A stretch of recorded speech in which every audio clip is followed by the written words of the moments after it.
Kabar baik, lewat ini tenaga honorer langsung jadi ASN. 4 kategori non-ASN ini akan diangkat tanpa tes. Kabar baik untuk tenaga honorer yang berada di lingkungan instansi pemerintah. Kabar baik untuk tenaga honorer ini berkaitan dengan RUU yang turut membahas mengenai pengangkatan tenaga honorer menjadi ASN. Di mana RUU yang menjelaskan tentang pengangkatan tenaga honorer jadi ASN akan masuk ke dalam pembahasan terhadap 2 RUU hingga masa persidangan ketiga.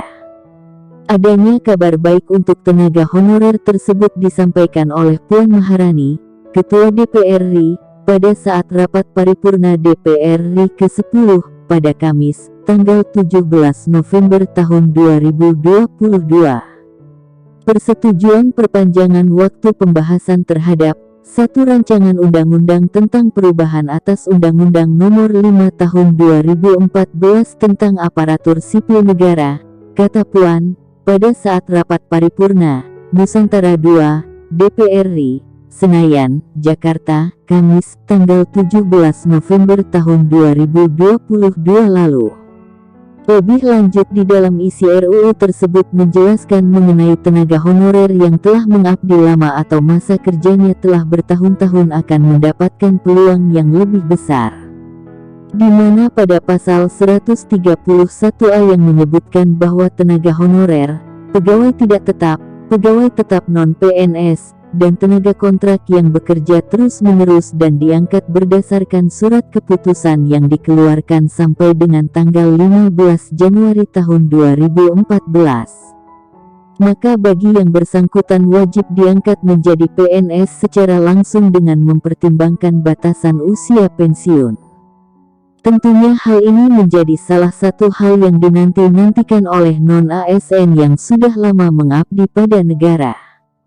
Kemudian di poin kedua juga turut disampaikan mengenai pengangkatan PNS yang berdasarkan seleksi administrasi berupa validasi dan verifikasi data surat keputusan pengangkatan. Selain itu, pada pengangkatan PNS juga dilakukan dengan memprioritaskan non-ASN yang memiliki masa kerja paling lama.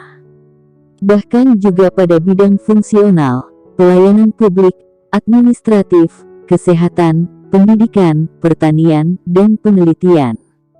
Yang tidak kalah penting dari RUU tersebut adalah pada pengangkatan PNS juga turut mempertimbangkan masa kerja, ijazah pendidikan terakhir, gaji, serta tunjangan yang diperoleh sebelumnya.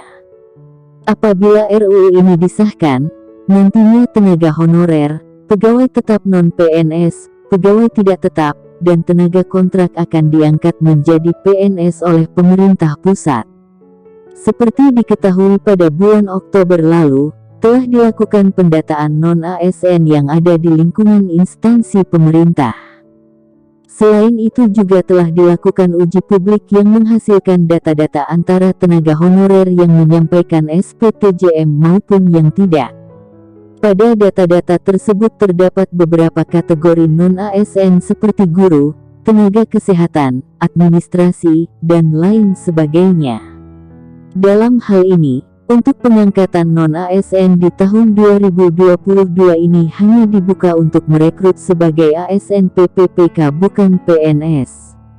Meski demikian, pemerintah telah menyiapkan anggaran untuk pelaksanaan CPNS di tahun 2023 mendatang. Demikian informasi terkait 4 kategori non-ASN ini akan diangkat tanpa tes. Semoga bermanfaat. Terima kasih.